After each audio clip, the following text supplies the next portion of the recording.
የጽናት ጓደኛ እናቷና ልጁ አብረው ሲያወሩ በደንብ አርጋ ነበረ የስልክ እንጨት ተደግፋ እያየቻቸው የነበረው። ይሄ ሁሉ ነገር ማመን አልቻለችም። ምክንያቱም ልጁና እናቴ ምንድን ነው የሚያገናኛቸው? የሚያወሩትን ነገር ራሱ በጭራሽ ማመን አልቻለችም። የሰማቸው ነገር አለ። ጽናትም ደውላ የላኩልሽን ነገር በቴሌግራም ግቢና እይ ብላታለች። እዚህ ጋር እያወሩ ባሉበት ሁኔታ ካያችኋት በጀርባ ሆና በደንብ እያየቻቸው ነበረ። ወይዘሮ ሮማን በደስታ ሆና በፈገግታ ነበር እየተቀመደመደች እንደዚህ እያወራጫት የምታወራው ማለት ነው። ወይዘሮ ሮማን የእውነት በጣም ክፉ ሰው ናት። እውነት ለመናገር ግን አቶ ግርማ ልጁን ከጽናት ጋር እኩል አድርጎ ከጽናት ጋር የሮማንን ልጅ የጽናትን ጓደኛ ከጽናት እኩል አድርጎ ነበር ያስተማራት፣ ገንዘብ እየከፈለ የሀብታም ትምህርት ቤት ከልጁ ጋር የሚያስተምራት እና ይህን ላደረገ ሰው ይህን ላደረገ ግርማ ዛሬ በተቸገረበት ሰዓት ላይ ዛሬ ግርማ ምን ማድረግ እንዳለበት ግራ በገባው ሰዓት ላይ ከጎኑ መቆም ነበረባት። ግን በጣም ታሳዝናለች። ሰላም ሰላም፣ ውድ የተከበራችሁ የቻናሌ ቤተሰቦች እንዴት ናችሁ? ከኔ ጋር ሁሉ ሰላም ነው። ሰላማችሁ ብዛልኝ ባላችሁበት ውድ ቤተሰቦች። ለቻናሌ አዲስ ከሆናችሁ ሰብስክራይብ አድርጋችሁ ቤተሰቡን ነባሮች እንኳን በሰላም መጣችሁ። ሰብስክራይብ ስለምታረጉኝ ስለምትከታተሉኝ ስለምታበረታቱኝ በጣም አመሰግናለሁ። በተለይ ደግሞ በጽናት ላይ የሆነው ነገር የጽናት ጓደኛም የሰማችው ነገር እጅግ በጣም አወዛጋቢ ነገር ተፈጥሯል።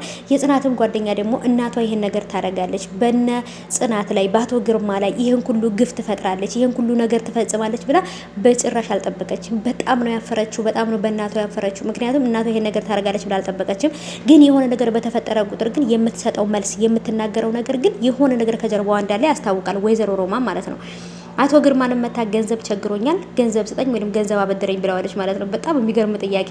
ራሷ ገንዘቡን ድርጅቱ ህይወቱ እንዲጨልምበት እያረገችው፣ ድርጅቱ እንዲወሰድበት፣ ድርጅቱ እንዲሸጥ፣ ከድርጅቱ ገንዘብ ተበድሮ ለልጁ እንዲሰጥ እያረገች፣ ልጁን ካለበት ጉድጓድ ቆፍራ አምጥታ ከአባቱ ጋር አገናኝታ ይህን ሁሉ ነገር የምታደርገው የአቶ ግርማ ገንዘብ ስለምትፈልግ፣ አቶ ግርማ ማግኘት ስላልቻለች፣ አቶ ግርማ እሷን ማፍቀር ስላልቻለ በቃ ብዙ መከራ እያደረሰችበት ነው ማለት ነው። በጣም ነው የምትገርመው እውነት ለመናገር። ይሄ ልጅ አባትየው የት እንዳለ አያውቅም። ይሄን ነገር የሚያውቁት ሁለቱ ናቸው። አንደኛዋ ራሄል ናት። ራሄል የሰይጣን ቁራጭ እስር ቤት ያለችው ራሄል ማለት ነው። ስለዚህ አቶ ተስፋዬን ገላ እስር ቤት ናት። ከዚህ በኋላ ልትወጣም አትችልም። ድንገት እሷን ጠያቂ ከገባ ከታየች እንጂ ማንም ሰው ከዚህ በኋላ እሷን አያትም። በእድሜ ልክ ነው የታሰረችው ማለት ነው። አሁንም ደግሞ ግን ወይዘሮ ሮማን ራሄል ወዳለችበት ቦታ ልትገባ ትንሽ ነው የቀራት። ምክንያቱም እያደረገች ያለችው ነገር አባትና ልጅን ለማጋደል ወይንም ደግሞ የልጁን እናት ገላ የሮቢን እናት ገላ ሆስፒታል ያለችውን የሮቢን እናት ገላ አቶ ግርማ ገደላት ብላ ወይንም ሚስጥሩን እንዳታወጣበት እውነቱን ለጽናት እንዳትናገርበት እሱ ገደላት ብላ ልጅና አባትን ለማጋደል በጣም ትልቅ አላማ አላት ማለት ነው። ይህን ነገር ለማድረግ በጣም ትልቅ ውሳኔ ወስና ወይንም ትልቅ ነገር እያደረገች ነው ማለት ነው። እውነት ለመናገር ግን ይሄ ሁሉ ነገር ለምንድን ነው? ይሄ ሁሉ ነገር የሚደረገው ምን ስላደረገ ነው? እውነት አቶ ግርማ ልጅ እንዳለው ያውቃል፣ ግን ደግሞ ያወቀው አሁን በቅርብ ነው። ምክንያቱም እናቱ ልጁን ይዛው ጠፍታ ነበር ማለት ነው። ምንም እየተፈጠረ እንደው ምን እንደሆነ አያውቅም ነበረ። አሁን ነው ልጅ እንዳለውን በስነ ስርዓት በቅርብ ያወቀው። እሱንም ደግሞ እንግዲህ ትዳሩ እንዳይፈርስ ብሎ ትቶታል፣ ዝም ብሎት ነበር ማለት ነው። ልጁ ግን አሁን ላይ ለበቀል መጥቷል። በጣም ከባድ ነው ከምላችሁ በላይ። ምክንያቱም እሱ እያደረገ ያለው ነገር አሁን ላይ በጣም ከባድ ነው ማለት ነው። ቤተሰቦች አላቅም ብቻ አሁን ላይ ጽናትን ባቢን አታ መኖር አትችልም። ግርማም ደግሞ ልጁን አቶ መኖር አይችልም። ይሄን ነገር ደግሞ ጽናት ከሰማች በጣም ትልቅ ነገር ይፈጠራል ብሎ ጠርጥሮ ነው እንግዲህ ወይም ደግሞ አስቦ ነው ያልተናገረው። ጽናት ግን ገንዘብ የተበደረበትን ወረቀት አግኝታዋለች ማለት ነው። ለጓደኛዋ ፎቶ አስታልካላታለች። ይሄ ነገር ደግሞ ጥያቄ ብትጠይቀው ለምን ተበደርኩኝ ብሎ ነው የሚያወራው።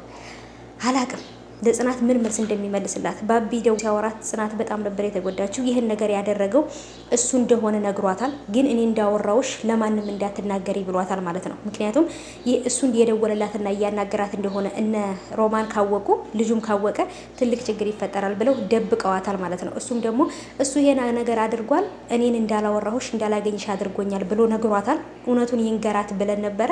እሱም እውነቱን ነግሯታል። እንግዲህ ከዚህ በኋላ ምን ሊፈጠር እንደሚችል አላውቅም። የእውነት የጽናትና አቶ ግርማ ህይወት መጨረሻው ምን እንደሚሆን በጣም ነው የጓጓሁት። የባቢም እንደዛው። ባቢም አባቱን አቶ ጽናትን አቶ መኖር በጣም ይከብደዋል እሱ ማለት ነው። አሁን ላይ ምን ላይ እንዳለ ራሱ ባቢ ማወቅ አይቻልም። በጣም ነው የሚያሳዝነው።